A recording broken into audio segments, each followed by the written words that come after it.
The new Bang & Olufsen HXs are a fine pair of ANC headphones that feature exquisite build quality, a super long battery life, and a delightful neutral sound signature. But today we're going to see how they stack up against everybody's favorite, the Sony 1000XM4s and the Bose NC 700s. Because even though I really like the HXs, if active noise cancellation is a really big deal to you, then the HXs might leave you wanting more. Now when it comes to pricing, the Sony 1000XM4s are the most affordable headphones here, retailing for $350. But they can sometimes be found on sale for $280, a pretty solid pickup if you ask me.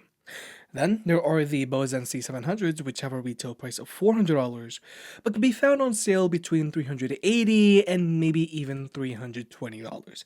It really depends if you get lucky or not. But then there are the HXs, which retail for $500, which is definitely pricey, but you do get what you pay for in build quality.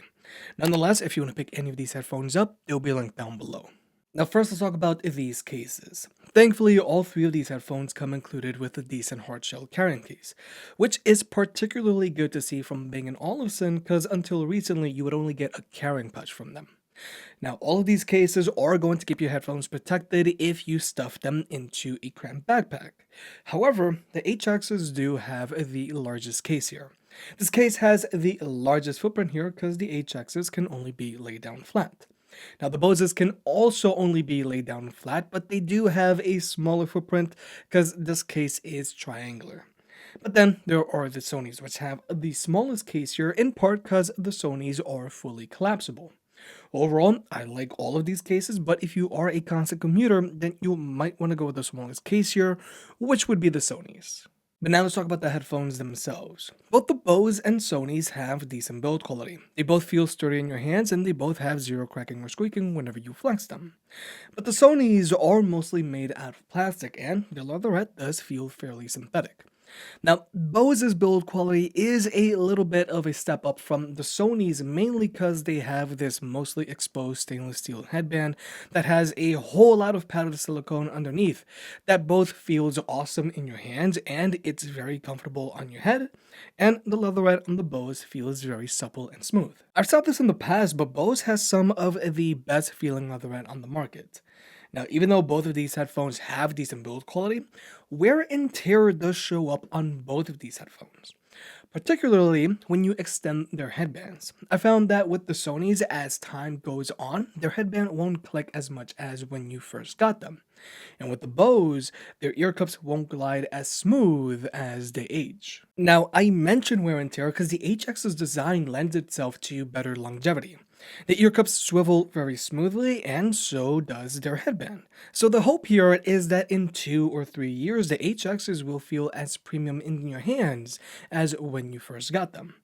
But also, the HXs are using more premium materials like cowhide leather on the top of his headband, and underneath there's padded fabric. And once we make our way down to the ear pads, you'll find lambskin leather. Now, like I said in the full review, these lambskin ear pads can feel very plasticky when you first get them. But after your oils get soaked into them, they do soften up. However, personally, I prefer the feel of Bose leatherette here because it does feel softer, but that's just me. But nonetheless, the HXs do have the superior build quality here because their design does lend itself to better longevity, but the HXs are using finer materials as well.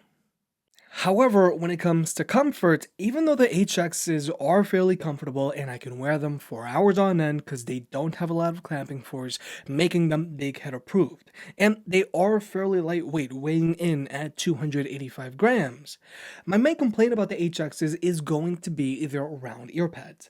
These round ear pads push down on the top of your ears and they rest on your earlobes. So even though everything else about these headphones fit-wise is great, you don't forget that you're wearing them because your ears are constantly getting pressed down on. Whereas both the Sonys and Bose are using oval ear pads, the correct ear pads. So your ears aren't going to get pressed down on. Now, if you have really large ears or ears that stick out a lot, then you might want to go with the Bose because their ear pads are roomier than the Sonys. But also, the really nice thing about both the Bose and Sony is that they are a little lighter than the HXs, weighing in at 264 grams and 254 grams, respectively. So you notice these headphones a little less on your head than the HXs.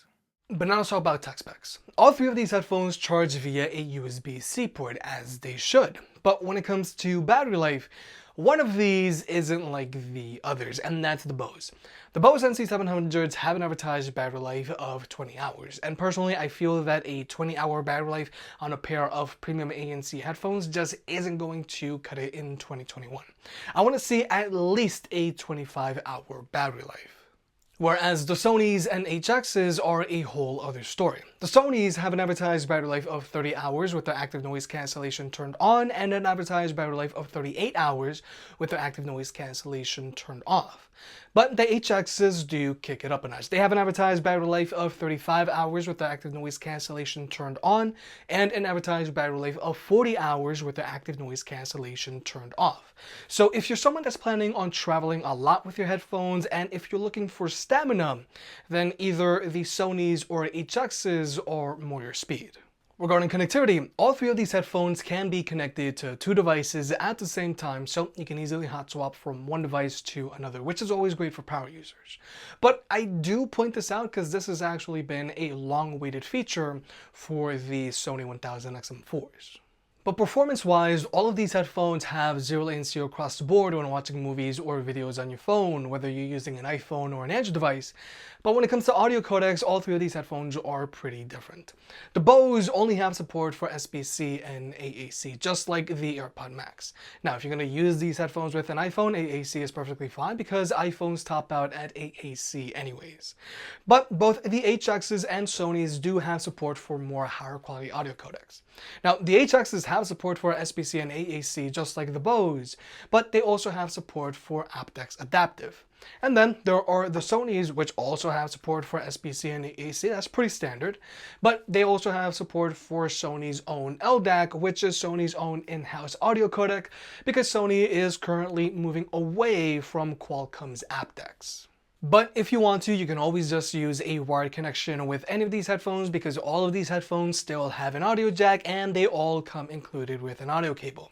Now, I know this sounds pretty basic, but I do gotta point it out because now that the AirPod Max and Beats Solo Pros are here and they don't have audio jacks, I'm concerned that other manufacturers will follow suit, and I don't think that we're ready for that. However, I do want to point out that with the HXs, you can use its USB-C port as a wired connection, which is still pretty rare right now, but I do feel we're ready for that. But now let's talk about listening to music with these headphones. For starters, I gotta point out that the ANC on the HXs really changes how they sound. With their ANC turned on, the HXs get narrowed quite a bit and the bass won't resonate as deep or hit as hard. You really don't need a trained ear to hear a difference. Whereas with both the Sonys and Bose, their ANC doesn't really change how they sound. So if you want to get the best sound out of the HXs, you gotta use them with their ANC turned off. Now, with that being said, with their ANC turned off, the HXs sound way better than both the Sonys and Bose. The HXs have a much wider soundstage and much better instrument separation than either of these two headphones. However, the HXs are better suited for someone that prefers a neutral or vocals-focused EQ because their bass is the resonating kind. If you're someone that's looking for a pair of headphones that's going to physically rattle your head, then you'll want to go with the Sonys. Like I've said in the past, the Sonys are people pleasers. Whether you like a neutral EQ or you want a lot of physical bass, the Sonys can do it all. However, they are the most narrow sounding headphones here. Now, the Bose do sound a little more open than the Sonys, and the Bose are also better suited for people who like a neutral or vocals-focused EQ, just like the HXs, but the Bose don't sound as open as the HXs. But the main difference between the Bose and HXs is going to be the bass. Even though the bass on the Bose also resonates like the bass on the HXs, it doesn't hit as hard as the HXs. Now, with the Bose, you can go into their EQ settings and raise their bass, but their bass can get a little muddy at times, and if you raise the bass too much on the Bose, they can start to sound shallow. Now, the HXs can also sound a little shallow if you were to raise their bass too much as well. But if you find that sweet spot, the HXs will sound open, vocalists are well pronounced, and you get a decent amount of physicality in your bass that will offer a more fun and dynamic listening experience that the Bose just can't match. Now, when it comes to controlling your music, all three of these headphones are using touchpads. Now, I know some people might not like using touchpads on their headphones, but all three of these touchpads are easy to use and they're all very accurate. But the main difference between all of these touchpads is how you raise their volume. With the Bose, you gotta do a swipe for every step, which I feel is pretty clunky. Whereas with the Sonys, you can either do a swipe for a single step or you can swipe and hold to continuously raise or lower your volume, which I feel is way more intuitive. But then there's the HXs where you do circles on this touchpad. And with this touchpad's accuracy and the embedded grooves guiding your fingertips, adjusting the volume on the HXs is pretty easy. And both the HXs and Sonys have wear sensors. So when you take either of these two headphones off, they'll automatically pause the music, and then when you put them back on, they start playing new music again. Now, personally, I don't really care for wear sensors, so thankfully you can turn them off through either of their apps. But I do gotta point this out because wear sensors are becoming a super standard feature on headphones these days, and this is something that the Bose NC 700s don't have, but personally, I don't really miss them.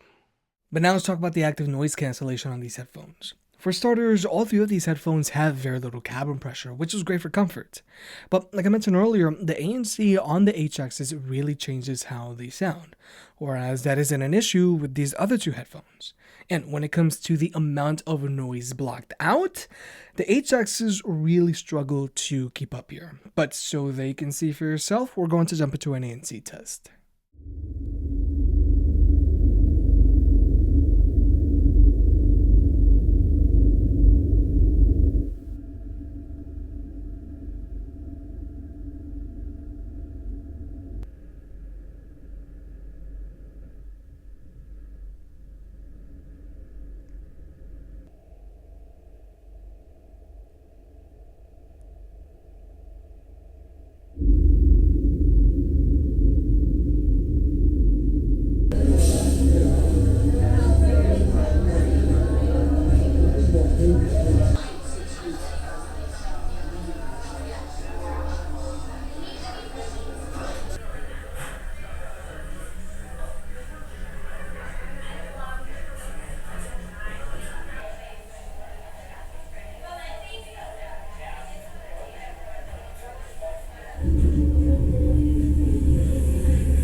So, like you may have just seen, overall the HXs block out the least amount of noise here. They do an okay job of blocking out constant low frequency sounds like road noise, which is to be expected, but they don't block out as much road noise as these other two headphones. Now, when it comes to comparing the Bose and Sony, I gotta say the Bose do a better job of blocking out constant low frequency sounds than the Sonys, because they don't have as much of a high-pitched tone to them in the background like the Sonys. But when it comes to blocking out chatter or random higher frequency sounds, this is where the HXs really struggle, and they even struggle to block out constant high frequency sounds. But this is where the Sonys do come out on top. So, like I mentioned at the top of this video, if active noise cancellation is a very big deal to you, then you'll either want to go with the Bose or Sony. Now, even though the ANC on the HXs isn't super impressive, what is though is their ambient mode. The ambient mode on the HXs sounds very natural with a zero hissing in the background, and this is true for both the Sonys and Bose as well. However, Sony does have the superior ambient mode here for two key reasons. For starters, the microphone array on the Sonys pick up the least amount of wind noise here when walking outdoors. But also, the ambient mode on the Sonys is the active kind, meaning that they'll actively block out sudden spikes in loud noises, saving you from jump scares or from just going deaf. Whereas with both the Bose and HXs, they just pump in everything. But one feature that is missing on the HXs is a conversation mode of some sort. Because with both the Bose or Sony, if you're listening to music or to a podcast and someone starts talking to you, you can pause your music and pump in all of the ambient sound around you and talk to someone without having to remove your headphones. On the Bose, you activate it by pressing and holding on their ANC button for a second, and with the Sonys, you gotta fully cover their touchpad. Never say never, you'll be my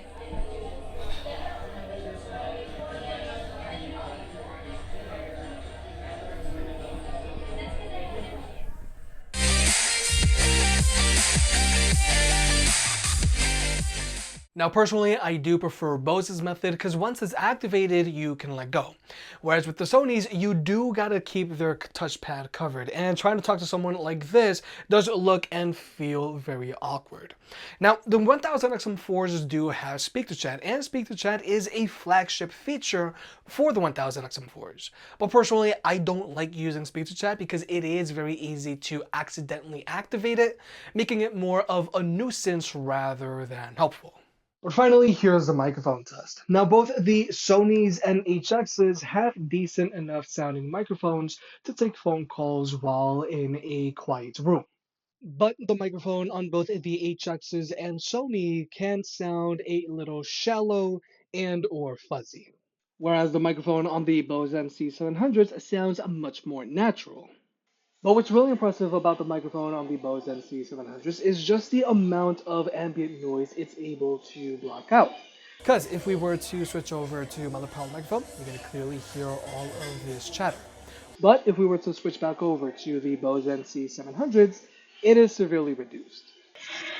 Whereas the Sonys just don't block out as much ambient noise as the Bose NC700s.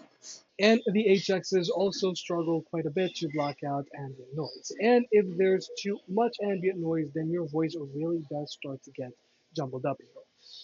So if you do plan on taking lots and lots of phone calls with your headphones, and with the amount of remote work that we do these days, you might want to go with the Bose. So, with all that being said, the Bang & Olufsen HXs are a pair of great sounding, premium built headphones that have a super long battery life and a very natural sounding ambient mode. But I don't think the HXs would make the best travel companion because their active noise cancellation is trailing behind both the Sony 1000XM4s and Bose NC700.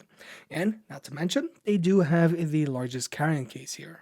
So, if you're a constant commuter, I highly recommend that you either go with the Sonys or Bose. Personally, I would go with the Sonys because of the longer battery life and active ambient mode. But if you're someone that's solely concerned about sound, then yeah, the HXs are a great pickup and they easily outclass both the Sonys and Bose. The only real drawback about the HXs to look out for is going to be their round ear pads, because it does take away from their overall comfort. If you made it this far, I guess you enjoyed the video, so hit that like button and get subscribed. It helps out more than you realize. If you want to pick another products up mentioned in this video, those will be linked in the description down below, and you can also support the channel by checking out the merch store. But other than that, I'll catch you next time.